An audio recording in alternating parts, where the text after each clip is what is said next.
Hello. Our project is the application of a self-disinfecting surface for hemodialysis. This senior design project is being presented by myself, Cody, Andrea, Ivy, Katie, and Sierra. Fresenius Medical Care, or FMC, is sponsoring this project. Bacterial infection is a major cause of hemodialysis-related hospitalizations. One probable area that has been identified with potential risk to introduce bacteria into the system is the water inlet line, as marked by a star in Figure 1. Notice how the inlet line is located before FMC's DiaSafe filter. This filter acts as the final purification step before the hemodialysis process begins. We designated branched polyethyleneamine, or PEI, as our disinfectant because of its antimicrobial properties and its relatively low cost. By coating microbeads with PEI and then introducing these beads to the water inlet line, we aim to reduce the bacterial load on the DiaSafe filter.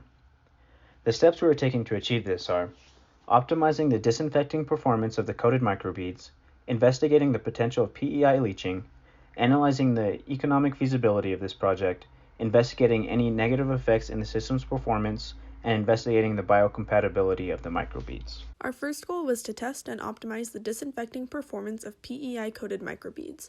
In order for our self-disinfecting surface to be considered antimicrobial, we needed to achieve a 3-log or 99.9% reduction of viable bacteria. We first tested the efficacy of free PEI in a liquid solution before attaching it to beads. We wanted to determine what concentration of PEI would achieve our target bacterial reduction. To test free PEI, we first chose our test strains, Pseudomonas aeruginosa and Brefundamonas diminuta. P. aeruginosa is a common contaminant in hemodialysis systems, while B. diminuta is a very small bacteria that is more likely to pass through filtration systems. Then we made 3 concentrations of PEI in water, 0.05, 0.1, and 0.15 grams per liter. Both of our test strains were grown in nutrient broth, then washed twice with sterile water before being suspended in water or a liquid PEI solution. All conditions were then plated in duplicate on triptych soy agar plates, and the resultant colonies were counted. This graph shows the results of that study. The horizontal lines indicate 3-log reduction from the control sample. Both strains experienced greater than 3-log reduction at all 3 PEI concentrations tested. For our research goal of investigating the potential of PEI leaching, we first analyzed the possibility of free PEI passing through the DiaSafe filter. We created a series of 500 milliliter solutions with varying PEI concentrations. These solutions were each pumped through the filter at flow rates comparable to FMC's hemodialysis systems. A bisynchroninic acid assay, or BCA assay, was used to measure absorbance values of samples taken before and after being run through the filter. In this type of assay, higher absorbance indicates a higher concentration of PEI. The resulting absorbance values indicate the filter reduced free PEI concentrations by 46.4 to 72.4%. Second, we analyzed PEI bonding to microbeads. The microbeads we used were selected because of their strong negative charge and their small size. Smaller diameter beads allow for a greater surface area for bacteria to be exposed to. PEI is a positively charged molecule, so the PEI and beads were expected to form a strong bond.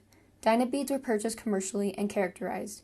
Then we exposed the dynabeads to PEI, centrifuged, removed the supernatant, and resuspended the beads in double distilled water. Dynamic light scattering and zeta potential were used to determine the average diameter and surface charge of the beads with and without PEI. Table 1 shows these results. The addition of PEI increased the surface charge of the beads from negative 40.74 millivolts to negative 10.5 millivolts, which indicates the PEI did bind to the beads. These results tell us a few things. 1. PEI is capable of achieving the target 3-log or 99.9% reduction in bacteria in solution at the concentrations that we tested. This means it can be considered an effective antimicrobial in solution. 2. PEI can be successfully bound to microbeads, specifically dynabeads. And 3. The DiaSafe filter is effective at reducing a portion of PEI when passed through in solution. So PEI-coated microbeads have the potential to meet the goals that we set for this project. Future work for the project would include testing the bacterial reduction achieved by the PEI-coated microbeads, assessing whether binding the PEI to microbeads eliminates any PEI crossing the filter, determining the quantities of PEI and microbeads needed to achieve a 3-log bacterial reduction in the system in order to determine the economic feasibility of this solution, investigating if the microbeads negatively affect the system performance in any way, and assessing biocompatibility. Thank you.